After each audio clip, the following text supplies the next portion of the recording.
सावन महीने में भोलेनाथ के सामने इस उपाय को करने से आपका दुश्मन भांग के नशे में भागते हुए नाश हो जाएगा। जी हाँ भक्तों, आपका दुश्मन चाहे कितना ही बलशाली और पैसे वाला क्यों न हो, आप इस उपाय को करके देख सकते हैं भक्तों। जैसा कि आपको पता होगा कि नशा मनुष्य को नाश कर देता है और वैसे मनुष्यों को पहले नाश करता है। जिस मनुष्य का विचार गंदा होता है उसके अंदर दूसरे व्यक्ति के प्रति ईर्ष्या, द्वेष, जलन जैसी नकारात्मकता भरी पड़ी होती है। सिर्फ वैसे लोग ही हमारे दुश्मन होते हैं जिनकी विचारधारा इतनी गंदी होती है, और वो सिर्फ हमारे ही नहीं, वो कई लोगों के दुश्मन होते हैं और इन सभी का लेखा जोखा खुद भोलेनाथ के पास मौजूद होता है। आज नहीं तो कल उसकी भी लेखा जोखा की पोटली भोलेनाथ के सामने अवश्य खुलेगी और उसका पतन होने से उसे कोई नहीं रोक सकता। अगर आपका दुश्मन आपको ज्यादा सता रहा हो और आपके पास उससे बचने के लिए कोई भी रास्ता नहीं बचा हो, तो वैसी स्थिति में आप भोलेनाथ से अपनी सुरक्षा के लिए गुहार लगाकर दुश्मन का सर्वनाश कर सकते हैं भक्तों। इसके लिए आपको ये पता करना होगा कि आपका दुश्मन किसी भी नशे का आदी है या नहीं। अगर आपका दुश्मन भांग, गांजा जैसे नशे का आदी है तो आप ये जान लो कि उस व्यक्ति की लेखा जोखा की पोटली खुद भोलेनाथ खोलेंगे और वो नशे की हालत में भागते हुए खुद नाश हो जाएगा। वीडियो को पूरा देखें भक्तों। शब्दों वाली वीडियो आपके सामने इसलिए प्रस्तुत कर रहा हूँ ताकि दर्शकों को अच्छी तरह से बताए गए उपाय समझ में आ सके। सावन का महीना भगवान शिव को अत्यंत प्रिय है। इस माह में महादेव को प्रसन्न करने के लिए तमाम तरह की साधनाएं की जाती हैं, जिनसे प्रसन्न होकर भगवान शिव अपने भक्तों की सभी बाधाएं दूर करते हुए उसकी सभी मनोकामनाओं को पूरा करते हैं। आइए जानते हैं शिव की उन साधनाओं के बारे में जिन्हें सावन मास में करने पर सभी प्रकार के शत्रुओं पर विजय प्राप्त की जा सकती है। सबसे पहले आपको भगवान शिव के कुछ ऐसी बातों से अवगत कराने जा रहा हूं, जिसको जानना आपके लिए अति आवश्यक है, तो वीडियो को ध्यानपूर्वक और पूरा देखें। सनातन धर्म में पुराणों के अनुसार इस ब्रह्मांड में 3 सबसे बड़े अस्त्र माने गए हैं, जिनमें पहला पाशुपतास्त्र, दूसरा नारायणास्त्र और तीसरा ब्रह्मास्त्र है भक्तों। पुराणों के अनुसार भगवान शिव के पास त्रिशूल के अलावा 4 शूलों वाला परम शक्तिशाली दिव्य अस्त्र भी है, जिसे पाशुपतास्त्र कहते हैं।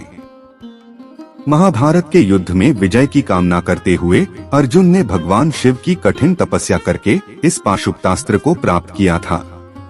भगवान शिव ने इसे अर्जुन को देते हुए कहा था कि इसे तुम्हें चलाने की आवश्यकता नहीं पड़ेगी, इसे पास रखने मात्र से ही तुम्हारी विजय हो जाएगी, और यदि तुमने इसे गलती से चला दिया तो इस संसार में प्रलय आ जाएगा। आज के समय में शिव के इस दिव्य अस्त्र को प्राप्त करना तो कठिन कार्य है, लेकिन कोई भी साधक सावन के सोमवार या शिवरात्रि के दिन भगवान शिव को प्रसन्न करके अपने दुश्मनों पर विजय पा सकता है।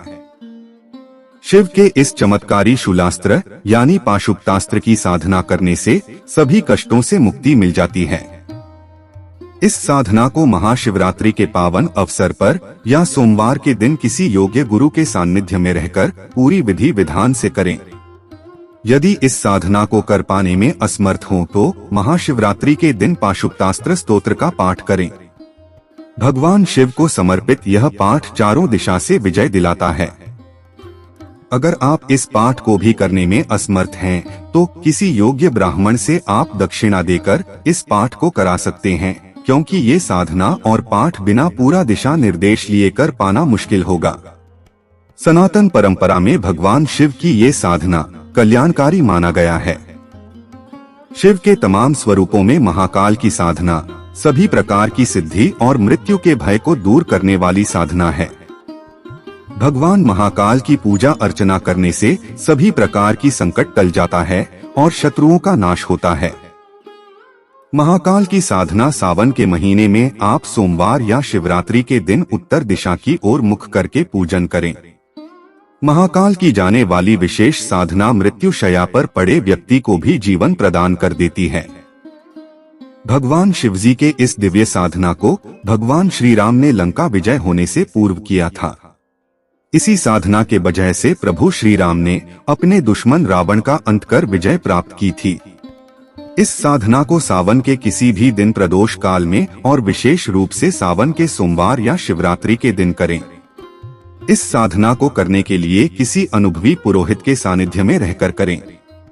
अगर आप अपने दुश्मन का नाश होते देखना चाहते हैं या उससे छुटकारा पाना चाहते हैं तो सोमवार के सुबह पूरी तरह शुद्ध होकर शिव मंदिर में जाकर शिवलिंग के पास पूरब दिशा की ओर अपना मुख करके पीला आसन पर बैठकर विधि विधान से शिवलिंग की पूजा करें। भस्म बेलपत्र शिवलिंग पर चढ़ाने के बाद अपने ललाट पर त्रिपुंड लगाकर भोलेनाथ के लिए अपने दाहिने हथेली पर एक चुटकी भांग या गांजा लेकर अपने शत्रु के नाम लेते हुए उसके करतूतों को भोलेनाथ को सुनाकर दुश्मन से छुटकारा पाने की प्रार्थना करते हुए हाथ में रखे गांजा भांग को शिवलिंग पर अर्पित कर दें। उसके बाद वही बातें नंदी महाराज के कानों में अपना मुंह सटाकर बोले कि हे नंदी महाराज, मेरा एक दुश्मन जिसका नाम ये है वो मेरा जीना दूभर कर दिया है। वो बहुत ही निर्दयी इंसान है। मैं उससे छुटकारा पाना चाहता हूँ। मेरी बातें आप भोलेनाथ तक पहुँचाने की कृपा करें। मैं आपके शरणागत हूँ, अतः मेरे ऊपर दया करें। इस उपाय को जो भी व्यक्ति 3 या 4 सोमवार कर देगा उसका दुश्मन नशे की लत से आदी होकर भागते हुए नाश हो जाएगा। अगर आपको ये वीडियो लाभप्रद लगा हो या फिर इस वीडियो से आपको कुछ सीखने को मिली हो तो वीडियो को लाइक करें, दोस्तों को शेयर करें और चैनल को सब्सक्राइब करके दरबार की घंटी जरूर बजा दें ताकि आपके जीवन को सुखमय बनाने वाली नोटिफिकेशन सबसे पहले आप तक पहुँचे। धैर्य रखें और सही कर्म करें। भोलेनाथ आपके सभी कष्टों का निवारण अवश्य करेंगे।